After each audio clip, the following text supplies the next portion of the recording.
Hello everyone, and welcome to this tutorial on using the TxQuery object.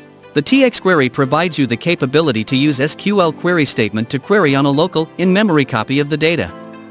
It can be used whenever you want to filter to the data stored in the TDataSet descendant component. In this tutorial, I will guide you on how to utilize TxQuery in the OnBeforeSave event to capture the total quantity in the invoice. The result of this script is that whenever the user saves the sales invoice, the custom field in the invoice header field table would record down the total quantity in the sales invoice. Before writing the script, you must create the custom fields. In this script, you need to define a custom field named total quantity in the header fields of the sales invoice. This custom field is a float data type and has a size of 10, a subsize of 4, and a default value of 0.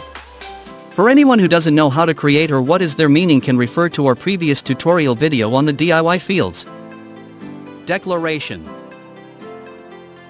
In this script, you are required to declare for M and D as TDataSource. M represents DS.Master. D represents DS.Detail. XQ is declared as a TxQuery instance and created dynamically. In this script, it consists of a single main function. In the beginning of the script, the reference to the TDataSource, .master and .detail would be assigned to the M and D variables.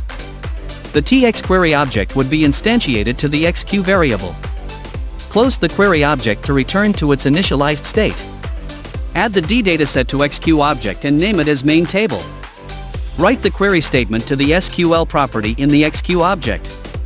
With the SQL property, we first clear any possible statements written previously.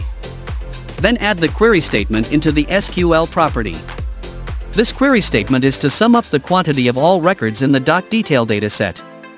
Run the SQL statement by calling opened method.